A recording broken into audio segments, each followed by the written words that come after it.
बिस्मिल्लाहिर्रहमानिर्रहीम। अस्सलामु अलैकुम वरहमतुल्लाहि वबरकातुहू।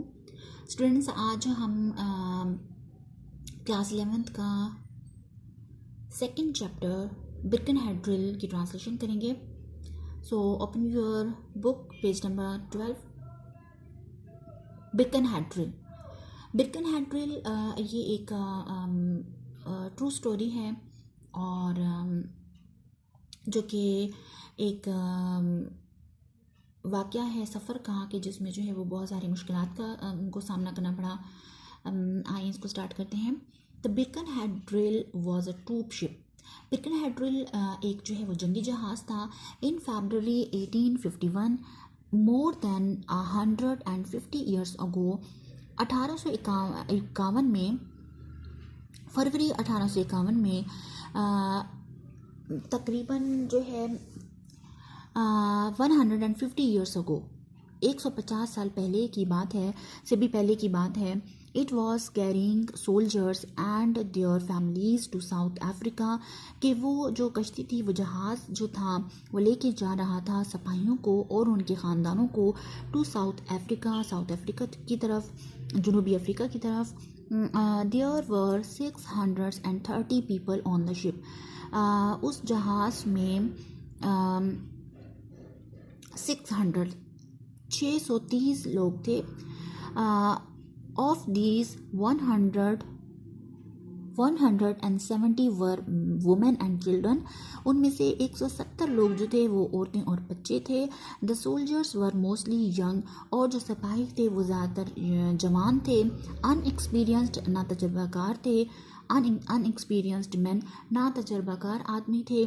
Most of home had joined the army only recently. उनमें से ज़्यादातर वो लोग थे कि जिन्होंने अभी अभी जो है वो आर्मी को ज्वाइन किया था। द ऑफिसर्स वर फ्यू, और जो ऑफिसर्स थे उनके जो बड़े एक्सपीरियंस्ड हजरात थे वो भी कुछ ही थे। फॉर द मोस्ट पार्ट, और उनका जो ज़्यादातर हिस्सा था, they too were young and inexperienced. यानी उन ऑफिसर्स का भी ज़्यादातर जो हिस्सा था वो क्या था, जवान था और अनएक्सपीरियंस था, ना तजर्बेकार था। 64 kilometres from Cape town in south Africa. South Africa में केप टाउन से 64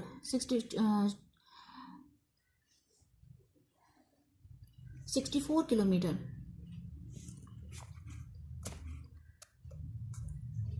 64 kilometre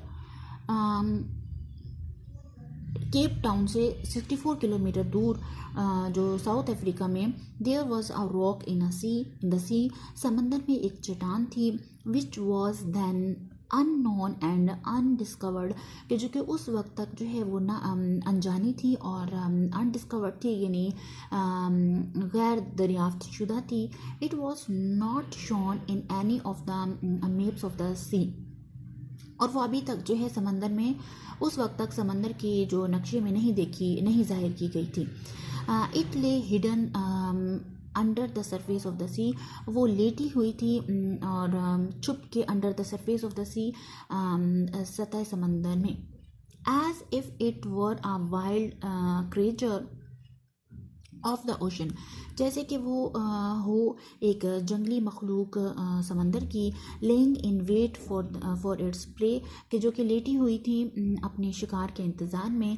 the unfortunate prey was fast approaching it, और बदकिस्मती से जो शिकार था वो बहुत तेज़ी से उनकी तरफ आगे बढ़ रहा था।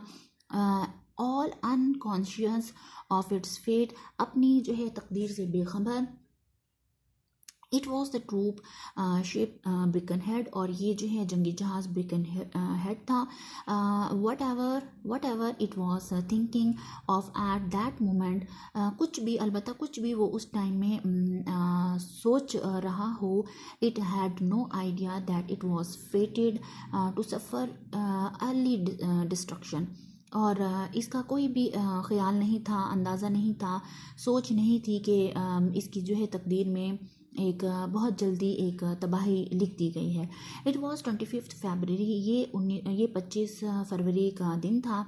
2 o'clock in the early morning, सुबह के जो है वो 2 बजे हुए थे. The Birkenhead was nearing Cape Town, और केप टाउन के बिरकनहेड बहुत करीब था. She was almost at the end of an uneventful voyage, और वो तकरीबन जो है तकरीबन वो अपने उस समंदरी सफ़र के तकरीबन जो है वो बहुत ही करीब था. समंदरी सफ़र की मामूली समंदरी सफ़र के तकरीबन इख्तिताम पर था. द सी वॉज कॉम, समंदर बहुत ज़्यादा खामोश था. एज इफ़ साउंड स्लीप, जैसे वो गहरी नींद सो रहा हो.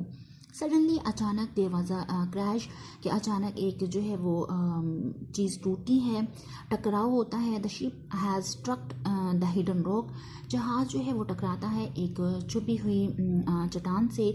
10 minutes later the ship struck the rock again and was split into two.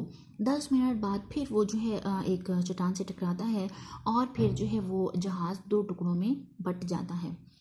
Meanwhile, इसी दौरान the people on the ship were awakened from the peaceful sleep by the shock. इसी दौरान जो है वो लोग जो कि जहाज़ में मौजूद थे वो अपनी नींद अपनी आरामदेह नींद से जाग गए इस झटके की वजह से. They came out, वो बाहर निकल आए from their cabins, अपने कमरों से, केबिन्स से, and tried to make their way to the deck, और कोशिश करने लगे रास्ता बनाने के लिए डेक तक, अर्शे तक पहुंचने के लिए, जो आगे का एक खुला एरिया होता है किसी भी कश्ती का या किसी भी जहाज़ का, उस तक पहुंचने के लिए. But wherever they went, जैसे जैसे वो जहाँ वो जाते, they found the ship damaged, हर जगह पर वो जो है जहाज़ को टूटा हुआ, तबाहशुदा पाते. They crawled among the wrecked piece of the unfortunate ship and at last reach the deck.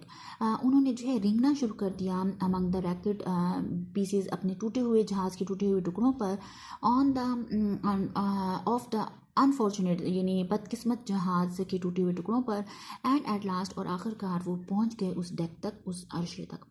Very few new, कुछ बहुत कम ही लोग जानते थे व्हाट हैड हैपेंड, कि एक्चुअली हुआ क्या है, दरअसल हुआ क्या है. बट दे ऑल न्यू, लेकिन ज़्यादातर ये जानते थे, बल्कि सब ये जानते थे दैट इट वाज समथिंग ट्रिबल, कि जो कुछ भी हुआ है बड़ा ही खौफनाक हुआ है. When the ship split into two, जब जहाज़ 2 टुकड़ों में बटा, the front half soon sank into the water and disappeared, जो अगला हिस्सा था वो तो बहुत ही जल्दी डूब गया पानी में, और डिसअपियर हो गया, यानी कि गायब हो गया. बट फॉर्चुनेटली, लेकिन खुशकिस्मती से, all the people on the ship managed to reach the remaining half of the split ship. लेकिन जो है ज़्यादातर खुशकिस्मती से सारे के सारे लोग जो है तकरीबन वो जहाज़ on the ship manage to reach, उन्होंने मैनेज कर लिया था, मुनज़्ज़म कर लिया था, अरेंज कर लिया था, टू रीच के पहुंचने में, द रिमेनिंग हाफ, बचा हुआ आधा टुकड़ा, ऑफ द स्प्लिट शिप, टूटे हुए जहाज़ का जो बचा हुआ टुकड़ा है उधर तक पहुंचने में. Which was still floating on the water, जो कि अभी तक जो है वो पानी पर तैर रहा था. They had a narrow escape from a watery grave, और वो बहुत ही कम जो है वो बहुत ही कम दौरानियाँ रखते थे from the come he time रखते थे फ्रॉम द वाटरी ग्रेव, इस जो है वो इस पानी की कब्र से. What ever awaited them in the immediate future, for the time being they were safe. कुछ भी इंतज़ार कर रहा था उनका इन इमीडिएट फ्यूचर, आने वाले फ्यूचर में, अनकरीब फ्यूचर में. But for the time being they were safe, इस टाइम तो वो सेफ थे, लेकिन आगे वाले टाइम में जो है वो कौन चीज़ इनका किस चीज़ का, किस मुश्किल का इनको सामना करना पड़ रहा है, वो इनको इस टाइम तो बहरहाल मालूम नहीं था, लेकिन इस टाइम वो सेफ थे.